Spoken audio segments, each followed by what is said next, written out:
की जय।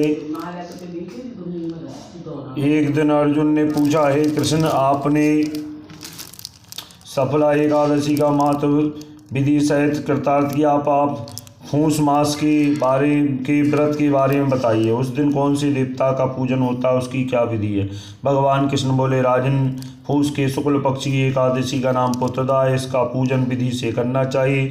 इस व्रत में नारायण भगवान की पूजा करनी चाहिए। इस पर और अचल संसार में पुत्रदा एकादशी व्रत के समान अन्य दूसरा व्रत नहीं है। इनके पुण्य से मनुष्य तपस्वी, विद्वान व धनवान होता है। इसकी कथा इस प्रकार है। भद्रवती नगरी में एक सुकेतुमान नाम का एक राजा राज करता था। वह निसंतान था। उसकी स्त्री का नाम सैव्या था। वह सदैव निपुत्री होने के कारण चिंतित रहती थी। उस पुत्रहीन राजा के पितर रो रो कर पिंड लेते थे।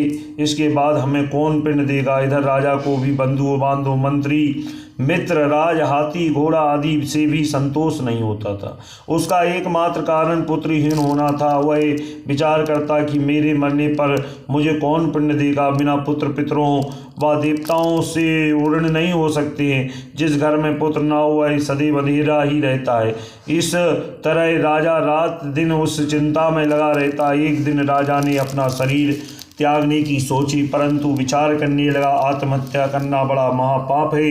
राजा इस तरह मन में विचार करके एक दिन छिपकर वन को चला गया। राजा घोड़े पर सवार होकर वन, पक्षी, वृक्षों को देखने लगा। उसने वन में देखा कि मृग, बाघ, सुअर, सिंह, ब्याग, बंदर, सर्प आदि भ्रमण कर रहे। हाथी अपने बच्चे को हथनियों के साथ बीच में घूम रहे हैं। उस वन में राजा ने देखा कहीं से तो सियार कर्कश शब्द कर रहे हैं और कहीं मोर ध्वनि कर रही है। उनके इन दृश्यों को देखकर राजा सोच विचार में दोपहर हो गया। अब राजा को भूख प्यास लगने लगी। वह सोचने लगा कि मैंने अनेक यज्ञ किए और ब्राह्मणों को मधुर भोजन कराया, परंतु फिर भी मुझे यह दुख क्यों मिल रहा है। राजा प्यास के कारण बेचैन था और पानी की तलाश में आगे बढ़ा। कुछ ही दूर जाने पर एक सरोवर मिला। उस सरोवर में कमल खिल रहे थे।